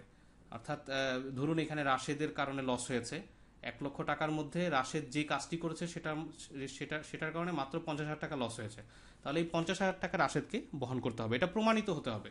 প্রমাণিত হওয়ার সিস্টেমটা কি? সিস্টেমটা ধরুন সে দায়ী, এটা আমরা কিভাবে ডিটারমিন করব? আমরা যখন মুশারাকাটা চুক্তিটা করব, সেখানে নিশ্চয়ই এমন কিছু কন্ডিশন থাকবে যেটার এগেইনস্টে গেলে আমরা ধরে নিব যে এখানে কন্ডিশন ব্রিচ হয়েছে, অথবা আপনার রাশেদ এখানে যেহেতু সে ওয়ার্কিং পার্টনার, সে এখানে চুক্তি ভঙ্গ করেছে। যেমন ধরুন আমরা একটা কন্ডিশন দিলাম যে শুধুমাত্র এটা কম্পিউটারে ব্যবসা করা যাবে, হ্যাঁ, অন্য কোনো ব্যবসা করা যাবে না, এবং শুধুমাত্র এটা আপনার এলিফেন্ট রোডে উমুক মার্কেটে এটাকে বিক্রয় ব্যবসাটা সে করতে পারবে। তো ধরুন সে ওই জায়গায় ব্যবসাটা না করে সে ঢাকায় ব্যবসা করলো না, সে ব্যবসা করলো গিয়ে চিটাগাঙে, সে ব্যবসা করলো খুলনায়, রাজশাহীতে, কুষ্টিয়াতে, এবং সেইখানে ব্যবসা করার কারণে সে লসে পতিত হলো। তাহলে এইটা পুরোটাই তার উপর দিয়ে যাবে। যত যত যত টাকার সে ব্যবসা সেখানে করেছে এবং সেটার কারণে তার যত টাকা ক্ষতি হয়েছে, ওই কন্ডিশনটা ব্রিচ করার কারণে এই পুরো ক্ষতিটা তাকে বহন করতে হবে। অনুরূপভাবে ধরুন, যেহেতু আমরা বলেছি এখানে কম্পিউটারের বিজনেস করতে হবে, তো সে এখানে কম্পিউটারের বিজনেস না করে সে এখানে আলু, পটল, পেঁয়াজ এগুলো বিক্রি করা শুরু করলো, তাহলে সে এই বিনিয়োগটাকে আলু, পটল, পেঁয়াজে কাজে লাগানোর কারণে যদি তার কোনো লস হয়ে থাকে, সেই লসটা তাকে বহন করতে হবে। এইভাবেই কিন্তু আমরা ওয়ার্কিং পার্টনারের কোন কোন জায়গায় তার গাফলতি হয়েছে, অবহেলা হয়েছে, এটাকে আমরা ডিটারমিন করতে পারবো। তাহলে আমরা লসের ক্ষেত্রে যেটা বললাম, যে লস সবসময় বিনিয়োগ রেশিও অনুসারে ডিস্ট্রিবিউট করতে হবে। যে যত পার্সেন্ট বিনিয়োগ করেছেন তাকে তত পার্সেন্ট বহন করতে হবে, আনলেস কোনো এক পক্ষ যদি এই লসের জন্য দায়ী থাকেন, তাহলে তার কাজের জন্য অ্যাকচুয়াল যে লস হয়েছে সেই লসটাই কেবলমাত্র সে বহন করবে, আর বাকিটা বিনিয়োগ রেশিও অনুসারে অন্যরা বহন করবেন। তাহলে এই হলো মোটামুটি আমাদের প্রফিট এবং লসের ক্ষেত্রে আমাদের সিস্টেমটা। এটা যদি আমরা অনুসরণ করি তাহলে দেখা যাবে কোনো এক পক্ষের উপর কোনো জুলুম হবে না। এখানে যদি লাভ হয় তাহলে সেই লাভে সবাই অংশগ্রহণ করবেন, যদি লস হয় তাহলে যার ক্যাপিটাল তিনি তার লস হবে। এখানে এটা মনে করার কোনো কারণ নেই যে যখন 1 লক্ষ টাকা লস হয়েছে এবং এবং 75% বিনিয়োগ করার কারণে আমরা খালেদের ঘাড়ে 75,000 টাকা দিয়ে দিয়েছি, রাশেদ এখানে জিতে গিয়েছেন। এটা মনে করার কোনো কারণ নেই, কারণ রাশেদ কিন্তু ওয়ার্কিং পার্টনার ছিলেন, তার এখানে কাজ করতে হয়েছে, এবং এই যে সে টাইমটা এখানে দিয়েছে পুরো টাইমটাই কিন্তু তার লস হয়েছে। তো তাকে লস বহন করতে হবে না, এর অর্থ হলো তাকে কোনো আর্থিক দায় বহন করতে হবে না। যেহেতু অর্থ দিয়েছেন খালেদ, বা অর্থ যিনি দিয়েছেন তিনিও কিছু দিয়েছেন, অর্থ যে দিয়েছেন, যিনি অর্থ দিয়েছেন লাইব্রেরিটাতে, তাকেই নিতে হবে। কিন্তু তার যে কোনো লস হয়নি, যিনি ওয়ার্কিং পার্টনার ছিলেন তার কোনো লস হয়নি, বিষয়টা কিন্তু এমন না, তারও লস হয়েছে, তার কাজটা সম্পূর্ণভাবে আপনার ক্ষতির পর্যবেসিত হয়েছে, এটা কোনো কাজে লাগেনি, নিষ্ফল হয়েছে, ব্যর্থ হয়েছে, এটাই তার জন্য সবচেয়ে বড় লস। যাই হোক, সর্বশেষ এখানে আমাদের একটা আলোচনা ছিল ম্যাচিউরিটি, অর্থাৎ মুশারাকা কখন ম্যাচিউরড হবে, কতদিন পর্যন্ত মুশারাকা চলবে। মুশারাকা লিমিটেড হতে পারে, আনলিমিটেড হতে পারে। এটা অ্যাগ্রিমেন্টে যেভাবে উল্লেখ থাকবে যে মুশারাকা যদি 5 বছরের জন্য পার্টনারশিপ হতে পারে, 10 বছরের জন্য পার্টনারশিপ হতে পারে, 20 বছরের জন্য হতে পারে, অথবা আনলিমিটেড টাইমের জন্য হতে পারে। আবার যে কোনো অ্যাগ্রিমেন্টই হোক না কেন, যে কোনো সময় সবাই মিলে একসাথে একমত হতে পারেন যে আমরা মুশারাকাটি কি এখানেই শেষ করে দেব, এটাও হতে পারে। তো মুশারাকা যখন শেষ হবে, মুশারাকাটা যখন ভেঙে দেওয়া হবে, পার্টনারশিপটা যখন ভেঙে দেওয়া হবে, তখন সিস্টেম হলো যেই টাকা পয়সাগুলো থাকবে সেই টাকাগুলো তাদের মাঝে প্রথমে সেখান থেকে ব্যয়গুলো বাদ দিতে হবে। ব্যয়গুলো বাদ দেওয়ার পরে যেটা থাকবে সেটা মূলধনের বিনিয়োগ রেশিও অনুসারে সবার মাঝে বন্টন করা হবে। উদাহরণস্বরূপ এখানে আপনার যখন আমরা ম্যাচিউরিটি টাইমটা হয়েছে, ধরুন ম্যাচুরিটি টাইম সময় হয়েছে, তখন আমরা প্রথমে এখান থেকে আমাদের যে দেনাগুলো আছে, দায়গুলো আছে, লায়াবিলিটিগুলো আছে, সেগুলো আগে আমরা দিব। তো ধরুন আমাদের ম্যাচুরিটির সময় আমরা দেখলাম যে আমাদের 8 লক্ষ টাকা আয় ছিল, এবং সেখান থেকে আমাদের 5 লক্ষ, ম্যাচুরিটির সময় আমাদের টোটাল হাতে ছিল 8 লক্ষ টাকা, সেখান থেকে আমাদের সমস্ত দায় ছিল 5 লক্ষ টাকা, এবং ফাইনালি আমাদের হাতে ছিল 3 লক্ষ টাকা। তো এই 3 লক্ষ টাকাকে আমরা কিভাবে বন্টন করব? এই 3 লক্ষ টাকাকে আমরা বন্টন করব বিনিয়োগ রেশিও অনুসারে। অর্থাৎ যিনি 1 লক্ষ টাকা দিয়েছিলেন 4 লক্ষ টাকার মধ্যে হতে 25%, তিনি এই 3 লক্ষ টাকার 25% ম্যাচুরিটির সময় ফেরত পাবেন। আবার যিনি 3 লক্ষ টাকা দিয়েছিলেন বিনিয়োগে, অর্থাৎ 75%, তিনি এই ম্যাচুরিটির সময় যেই অঙ্কটা থাকবে সেই অঙ্কের 75% পাবেন। অর্থাৎ যেহেতু তাদের বিনিয়োগ থেকেই এটা জেনারেট হয়েছে, এই জন্য যার যতটুকু বিনিয়োগ তিনি তার বিনিয়োগ থেকে ততটুকু অংশ এখানে পাবেন। এই হলো মোটামুটিভাবে মুশারাকা নিয়ে আমাদের আলোচনা। মুশারাকার সাথে সুদের বা সুদভিত্তিক সিস্টেমের কি পার্থক্য, এটা কিন্তু আমরা খুব স্পষ্টই বুঝতে পেরেছি আলোচনার মাধ্যমে আশা করি। তারপরে আমরা একটি পয়েন্ট নিয়ে আলোচনা করি, যে আমরা দেখি একটি কনভেনশনাল ব্যাংক থেকে যদি কোনো একটি কোম্পানি বিনিয়োগ নেন, ধরুন সে এখানে 10 লক্ষ টাকা বিনিয়োগ নিয়েছে, তো সেই কোম্পানি কোনো লাভ হোক বা লস হোক, উভয় অবস্থায় ব্যাংকে একটি নির্দিষ্ট অঙ্ক তাকে পে করতে হবে ইন্টারেস্ট হিসাবে। তিনি যদি অতিরিক্ত লাভ করেন তারপরেও তাকে 10% বা 15% দিতে হবে। আবার যদি তিনি কোনো লাভ নাও করেন তারপরেও তাকে দিতে হবে। কিন্তু মুশারাকার মধ্যে যদি তিনি 10%-এর জায়গায় উনি 50% লাভ করেন, ওনার মূলধন যা নিয়েছেন সেই অনুসারে 50% লাভ করেছেন, তাহলে ব্যাংককে ওই 50%-এর অংশীদার করতে হবে।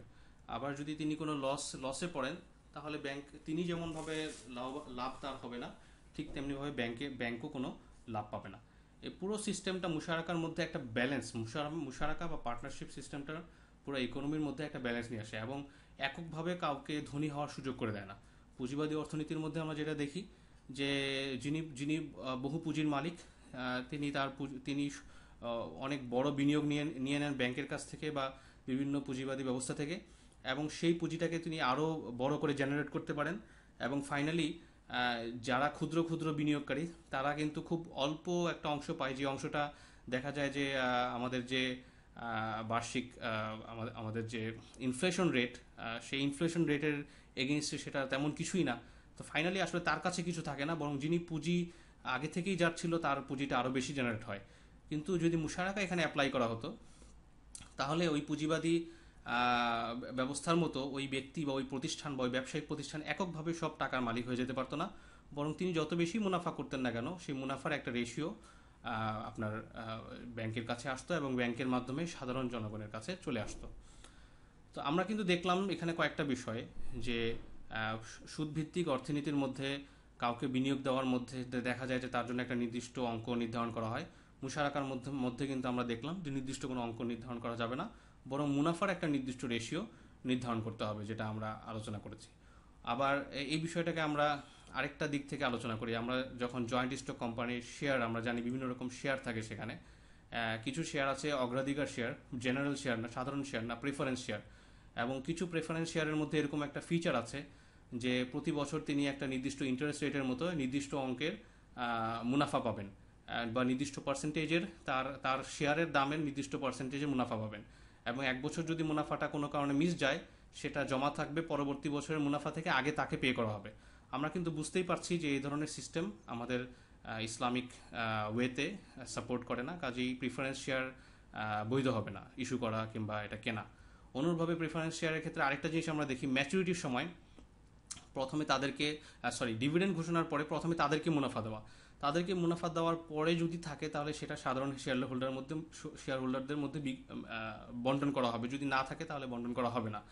এই যে একটি ডিফারেন্সিয়েট করা, সবাই কিন্তু শেয়ার হোল্ডার এখানে, কিন্তু মুনাফা পাওয়া না পাওয়ার ক্ষেত্রে অগ্রাধিকার দেওয়া একটা পক্ষকে, আমরা কিন্তু এটাও এখানে আলোচনা করেছি যে ইসলামে মুশারাকার মধ্যে, পার্টনারশিপের মধ্যে এমন কোনো প্রফিট ডিস্ট্রিবিউশনের ক্ষেত্রে এমন কোনো রুল অ্যাপ্লাই করা যাবে না যে রুলের কারণে কোনো একটা পর্যায়ে গিয়ে কোনো একটা পক্ষকে সম্পূর্ণভাবে প্রফিট থেকে বঞ্চিত হতে হয়। তো আমরা বুঝতে পারলাম যে প্রেফারেন্স শেয়ারের এই সিস্টেমগুলো আসলে ইসলাম সাপোর্ট করে না। যাই হোক, মুশারাকা এটা খুব চমৎকার একটি টুল। এই টুলের মাধ্যমে কিন্তু আমরা প্রজেক্ট ফাইন্যান্সিং করতে পারি, ইম্পোর্ট এক্সপোর্ট ফাইন্যান্সিং করতে পারি, হাউস ফাইন্যান্সিং করতে পারি, এবং আমাদের ইসলামিক ব্যাংকগুলোতে কিন্তু মুশারাকা কিছু কিছু ক্ষেত্রে প্রচলিত আছে, যেমন হাউস ফাইন্যান্সিংয়ের ক্ষেত্রে বিশেষ করে ডিমিনিশিং মুশারাকা চালু আছে। ডিমিনিশিং মুশারাকা কি, সেটা ইনশাল্লাহ আমরা অন্য কোনো মডিউলে আলোচনা করব। কিন্তু খুব ব্যাপকভাবে মুশারাকা প্রচলিত না। এটার কারণ হলো, মুশারাকার মাধ্যমে যখন বিনিয়োগ করা হয় তখন কিন্তু একটা রিস্ক থাকে, মোরাল হ্যাজার্ডের রিস্ক থাকে, নৈতিকতার একটা রিস্ক থাকে। যেমন ধরুন, ব্যাংক খালেদ হচ্ছে ওয়ার্কিং পার্টনার, ব্যাংক শুধুমাত্র স্লিপিং পার্টনার, অর্থাৎ ব্যাংক শুধুমাত্র বিনিয়োগ দিবে। তো ব্যাংক যদি রাশেদকে একটা বড় অঙ্কের বিনিয়োগ দেয়, তো বিষয়টা কিন্তু রাশেদের আমানতদারির উপর নির্ভর করে। রাশেদ চাইলে এখানে আমানতদারির সাথে ব্যবসা করে প্রফিটটা খালেদের সাথে শেয়ার করতে পারে, আবার চাইলে সে খালেদ বলতে এখানে আমরা ব্যাংক বোঝাচ্ছি, বা ব্যাংকের সাথে শেয়ার করতে পারে। আবার চাইলে সে এখানে আমানতের খেয়ানতও করতে পারে, সে বলতে পারে যে আমার এত টাকা লাভ হয়নি, বা নানাভাবে সে চুরি করতে পারে, দুর্নীতি করতে পারে। তো এই যে একটা নৈতিকতার রিস্ক থাকে, এই জন্য কিন্তু ব্যাংকগুলো মুশারাকার ক্ষেত্রে আগ্রহী হয় না। কিন্তু আমরা মনে করি এটা কোনো এক্সকিউজ না, এটা কোনো আপনার এমন কোনো উসিলা না যেটার মাধ্যমে আমরা বছরের পর বছর মুশারাকা থেকে বাইরে থাকব। বরং মুশারাকা হলো ইসলামিক ফাইন্যান্স নিয়ে যদি আমরা আলোচনা করতে চাই, মুশারাকা is the best mode of Islamic finance. কাজেই এটা কিভাবে আমরা অ্যাপ্লাই করতে পারি?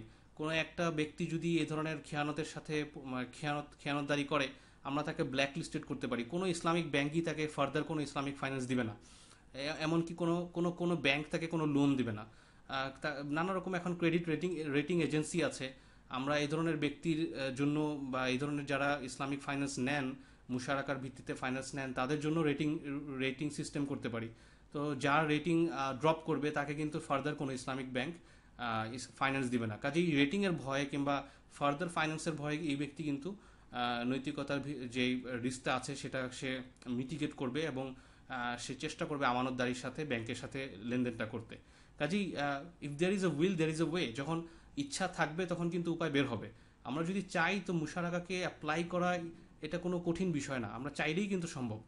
এটার জন্য আমাদের সবারই এডুকেটেড হতে হবে, সবাইকে আমার পড়াশোনা করতে হবে। আমরা যারা ক্লায়েন্ট এন্ডে আছি তাদেরকেও আমাদের এই বিষয়গুলো জানতে হবে, যারা ব্যাংক এন্ডে আছি, যারা প্রতিষ্ঠানগুলোর ভিতরে আছি, তাদেরকেও এই বিষয়গুলো জানতে হবে। উভয় পক্ষ যখন আমরা জানবো এবং এই বিষয়গুলোর সাথে ইসলামের রিলেটেড মেসেজগুলো যখন আমাদের কাছে স্পষ্ট হয়ে যাবে, বিধানগুলো স্পষ্ট হয়ে যাবে, তখন এটা কোনো কঠিন ব্যাপার না, একেবারে সহজ একটা বিষয়। এবং ইসলামিক এই ফাইন্যান্সের যে মুডগুলো আছে, এটা সবচেয়ে মজার বিষয় হলো যে প্রত্যেকটা মুড খুব ইউনিভার্সাল। আমরা একটা মুশারাকাকে হাজারো জায়গায় অ্যাপ্লাই করতে পারছি, আমরা একটা মুরাবাহাকে অনেকগুলো জায়গায় নানাভাবে এটাকে অ্যাপ্লাই করতে পারছি। কাজেই এটা খুবই ইজি একটা বিষয়। তো আসুন আমরা ইসলামিক ফাইন্যান্সের এই মুডগুলোর সাথে পরিচিত হই। আমাদের এই ভিডিও ক্লিপগুলোর মধ্যে উদ্দেশ্য হলো খুব সহজভাবে বিষয়গুলো তুলে ধরা। এটার চূড়ান্ত আরও বিস্তারিত জানার জন্য আমাদের আরও বিভিন্ন ধরনের বই পড়া উচিত। কিছু বইয়ের লিস্ট আমাদের ওয়েবসাইটে আমরা রেখেছি, আরও বই ইন্টারনেটে অ্যাভেলেবেল। এগুলো নিয়ে পড়াশোনা করা উচিত। যত বেশি পড়বো তত বেশি আমরা জানতে পারবো, যত বেশি জানবো তত বেশি কিন্তু সহজে আমরা আমাদের জীবনে এবং আমাদের অর্থ ব্যবস্থায় এগুলো অ্যাপ্লাই করতে পারবো। ভালো থাকুন, দোয়া চেয়ে শেষ করছি আজকের এই ভিডিও। আসসালামু আলাইকুম ওয়া রাহমাতুল্লাহি ওয়া বারাকাতুহু।